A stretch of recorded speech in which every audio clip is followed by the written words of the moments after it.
facing clear evidence of peril. We cannot wait for the final proof. I heard those speeches and read the transcripts. I recognized many of the anecdotes, many of the examples from things we were being given. Former Air Force Lieutenant Colonel Karen Kwiatkowski was assigned to the Pentagon, working with Cheney's OSP staff. Having seen the intelligence, I knew that this was a manipulation of information. It was cherry-picked information, out-of-context information, in many cases information presented as confirmed when in fact it had not been ever confirmed by the intelligence community. Much of that information came from a source named Ahmed Shalabi, perhaps the best-known Iraqi expatriate. His organization got over $300,000 a month to provide intelligence ostensibly from inside Iraq. Well, come on, you pay somebody $345,000 a month, you're going to get your money's worth, right? He wants to keep the checks coming. He's going to keep telling you things. How are you, sir? Fine. Pleasure to meet you. Thank you. How are you? Nice to see you. Chalabi, a convicted bank swindler who hadn't lived in Iraq for years, hoped to become the Iraqi president when Saddam was ousted. His reports predicted American troops would be greeted as liberators and confirmed weapons of mass destruction.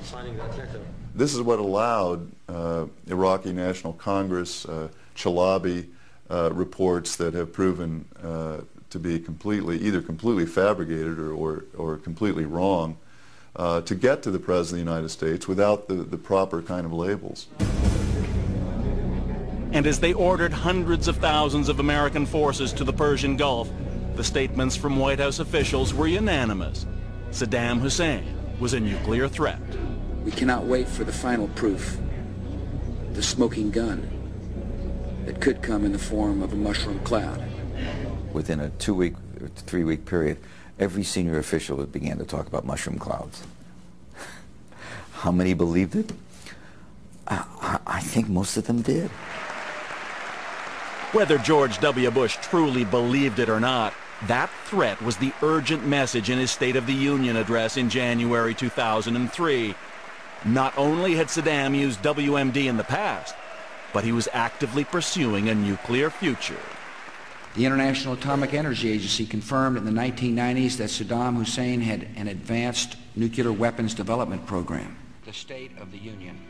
Watching the speech on television was a man who knew the truth about Saddam's nuclear program. Ahmad Kaduri now lives north of Toronto, but for years he was one of Iraq's top nuclear scientists. I would estimate we were about 15 to 20% in 1991 of where we should have been to declare that we have a nuclear bomb. But that never happened, according to Kaduri, because of this. The nuclear weapon program in Iraq stopped on the first night of the bombing of the Gulf War in 1991. That first night, coalition aircraft launched 1,000 bombing runs in Iraq.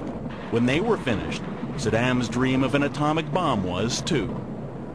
That's because they actually bombed the nuclear research center at the site where we did our research. Control, the manufacturing, the processing, that was bombed. Therefore, the whole program stopped. Ahmad Kaduri insists none of it was ever rebuilt. But 12 years later, he heard George W. Bush use the long-defunct nuclear program as an excuse to attack Iraq again. Saddam Hussein has gone to elaborate lengths to build and keep weapons of mass destruction. And watching that State of the Union address in 2003 was someone else with a personal stake in George Bush's speech. Joe Wilson is a former U.S. ambassador in Africa, the last American diplomat to officially meet with Saddam Hussein. When the administration got a tip that Saddam had been trying to buy uranium from the African nation of Niger, the CIA dispatched Wilson to check it out. And in essence, your conclusion was what? Well, my conclusion was it could not have taken place. Could not have taken place, did not take place. Joe Wilson told the Central Intelligence Agency that the rumor linking African uranium and Saddam Hussein was false.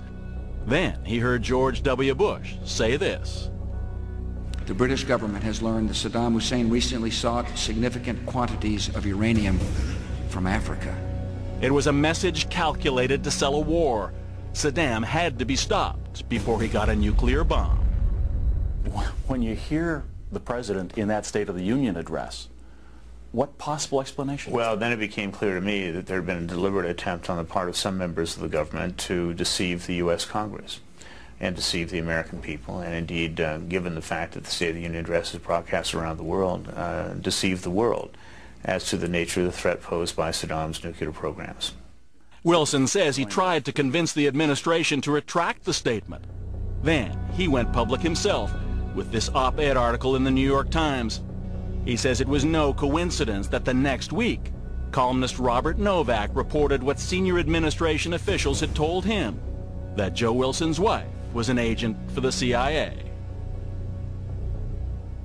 How beyond the pale is it for someone in the administration to reveal to a journalist like Bob Novak the identity of an undercover CIA It's a agent? betrayal of national security. It is essentially the betrayal of our country. It is a treasonous act.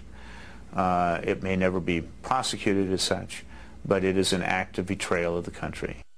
Wilson believes that leak originated at a meeting in the White House, at the office of the Vice President. He says it was revenge against him by an administration interested not in the truth, but in sending a signal to others who might disagree about the war. The idea was to tell other analysts that if you do to us what Wilson has done to us, we'll do to you what we've just done to Wilson's wife. You're taking cheap little pathetic shots. I'm trying to tell you what the truth is. After the break, how the Bush administration altered the way the media presented the war, dividing America and the world. You know what I was doing? Shut up. Please don't tell me this. In the days, weeks, and months following 9/11, most of George W. Bush's own country and much of the Western world was united behind him. Every nation in every region now has a decision to make. Either you are with us or you are with the terrorists. But since this moment, Bush has accomplished what was then almost unthinkable. He's turned the fight against terror into a partisan issue, and he started with what may have been the most misleading statement of all. Either you are with us or you are with the terrorists. Call you're either with us or with the terrorists rhetoric, hyperbole, or an outright lie. It fundamentally misrepresented the reality of confronting a crucially complex situation. Now, there could be no dissent. To question the president during this war would be tantamount to treason. I happen to believe in free speech. I mean, I made my living on it. And now I find myself with a government that, seems to feel that free speech is kind of a quaint idea, but not when we're at war. Now, Johnny. American television icon Phil Donahue soon found himself a lonely anti-war voice in the pro-administration world of cable TV. American cable television became the circus where people screamed at each other, and Fox television then really popularized the notion that the world is going to hell and liberals are leading us there. You're watching the #1 program on cable news. Enter the No Spin As war loomed in Iraq, dissent disappeared from the U.S. agenda. No small thanks to one of the biggest names on cable television, Bill O'Reilly of Fox News. What Jimmy Carter should do is privately give Mr. Bush's opinion and shut up publicly. That would be best for the country. And it is our duty as loyal Americans to shut up once the fighting begins. Once the war against Saddam begins, we expect every American to support our military, and if they can't do that, to shut up. If the Republican Party had a TV show once a week, it would be Fox News. They would like you to believe otherwise, but the fact is they are what they are. Charles Lewis is the founder of the Center for Public Integrity, which monitors American news coverage. The question we got the first year after 9/11 consistently by every group, no matter what part of the world, is what's happened to the American media? What happened to Woodward and Bernstein? When did American reporters get laryngitis? When did they stop asking questions? What's wrong with the media? Want to know what I was doing? Shut up. Please don't tell me to shut up. Jeremy Glick had the compound misfortune of losing his father at the World Trade Center. then accepting Bill O'Reilly's invitation to talk about it. Because you have a warped view of this world and a warped view of this country. Well, explain that. Let me give you an example. No, I'm not going to debate this with you. Well, let me give you an example. He aggressively pursued me when he found out that I was a 9/11 family member who was against the war and signed and registered my dissent publicly. I'm not going to address the ruling class, the small minority. Cut his mic. I'm not going to dress you down anymore, out of respect for your father. We'll be back in a moment with more of the facts. We're done? We're done. I told O'Reilly that it was cowardly for him to cut off my mic. I thought he wanted to debate me. He said, "Get out of my studio before I tear you to fucking pieces." Point to his name, you liar! But it wasn't just O'Reilly and Fox. He didn't send enough soldiers to Iraq. In the era of with us or with the terrorists, it seemed everything on the American airwaves was right versus left. You're taking cheap little pathetic shots. I'm trying to tell you what the truth is. And the right was winning. They are lucky we allow them to exist on the same continent. And if they can't do that, to shut up. But according to media watchdog Charles Lewis, love it or hate it, the central issue ceased to be Fox and became pro-administration bias in the so-called mainstream media. Most of the major American media have apologized for their coverage as being too deferential and not sufficiently critical leading up to the war. And in fact, it was just that. It encouraged the war drums. They banged the war drums as loudly as anyone. What followed was the rush to war in Iraq. With U.S. troops on the Iraqi border, NBC News commissioned a consultant's report on its 24-hour cable channel, MSNBC. America's news channel. The report's prime target, MSNBC host and anti-war voice, Phil Donahue. There's a fear, there's really a palpable fear among the executive decision-making levels of American broadcasting, especially when we were rolling into Iraq, of the anti-war voice. Fear. And that consultant's report gave NBC executives reason to fear. It slammed Donahue as a left-wing liberal out of touch with the current marketplace and a difficult public face for NBC at a time of war. And it raised the possibility the Donahue show would become a home for the liberal anti-war agenda at the same time as its competitors were waving the flag. With the U.S. poised to invade, MSNBC canceled Donahue, blaming the ratings. I truly do believe that if I had been as passionately for the war as I was against the war, I would still have a program on MSNBC. And so it's gone for the past 4 years, the growing gap between what was said and done about Iraq and what was true. The year 2005 will be recorded as a turning point in the history of Iraq, the history of the Middle East, and a history of freedom. Journalist Seymour Hersh. Do they get it now? No. That it wasn't the way they've been saying it was? You mean we're going to learn from past mistakes? We're going to learn? America's going to learn from what happened, what went wrong before? What? Huh? Where? How? Show me evidence. Evidence or no evidence, true believers like conservative pundit Ann Coulter still claim what the White House always has, that the war is being won. Do you truly believe that Iraq is a better place today than it was? No, I'm 2 years constantly ago? saying things I don't believe. Yes, of course it is. When we spoke with her 2 years ago, Coulter saw even the carnage on the streets of Baghdad as a sign of democratic progress. Would not the argument be that there were other means to move that cause along without destroying half the country? No. So, no, as we know So to free the now, Iraqis, destroying a good portion of their country and killing tens of thousands of them was just part of the deal. We were ultimately doing No, them you're a favor. right. Sanctions were going gangbusters. They were working just fine. Apparently, they got rid of those weapons of mass destruction, didn't they? Do you get newspapers in Canada? Yes, there were weapons of mass destruction. There were not stockpiles of weapons of mass destruction. We found them. He's used weapons of mass destruction. He used them against his own people. He used them against his neighbors. To this day, Coulter still insists, as she did to us, that the outcome in Iraq will be worth it.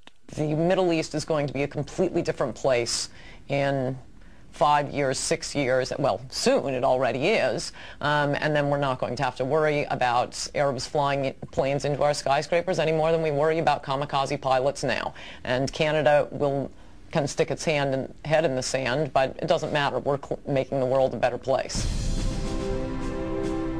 But some of the neoconservatives who lobbied so hard to attack Iraq have changed their tune, criticizing the incompetence with which the war was planned and carried out, though almost all still stand by their cause, spreading American values throughout the world, as former CIA Director James Woolsey did when we spoke after the invasion.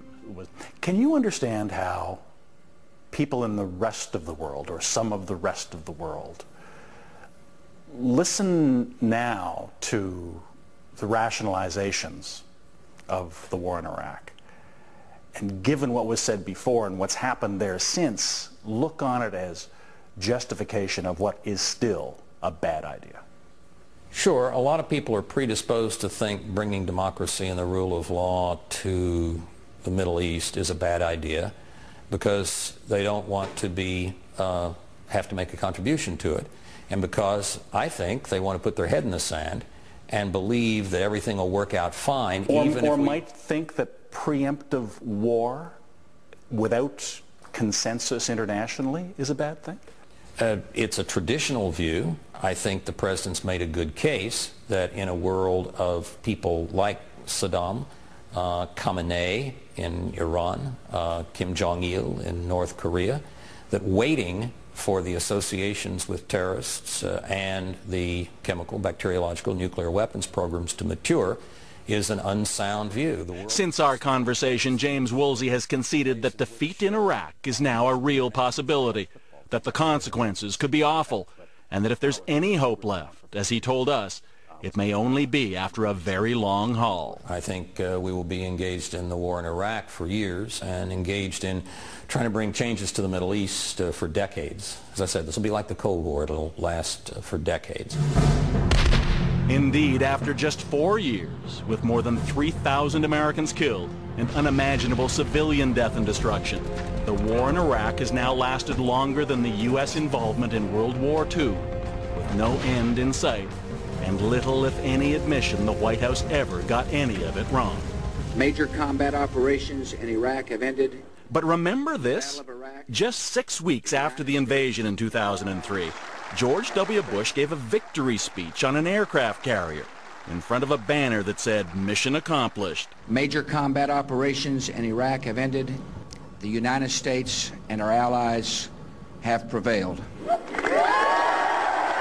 Well, you can still find that speech on the presidential website. But a black band across the bottom of the frame has conveniently pushed the "Mission Accomplished" banner out of sight at the top, a rare hint of any misstep in the White House version of the war. The real question I always ask is, how did 8 or 9 neoconservatives who are basically utopians get control of the American government? How did they overwhelm the Congress, the press, the bureaucracy, all of us? How did they simply just run us into the ground? Is our democracy that fragile? According to Seymour Hersh, the lingering question is this: was George W. Bush lying to us about the war in Iraq, or was he lying to himself? I'm telling you, we would be better off if the president and the vice president and Rumsfeld really all got together and said, "Wow, we put one over on everybody. We got rid of Saddam and this is great." No, they believed it. And that's what's really frightening. If you want to know more about this or any of our stories, you can go to our website. It's easy to find at cbc.ca/fifth. And we appreciate hearing from you. Let us know your thoughts about this program or ideas you might have for stories. Just go to the website and click on the link that says Contact Us. It's over on the right margin. Or you can mail us at the 5th Estate, Box 500, Station A, Toronto, M5W 1E6.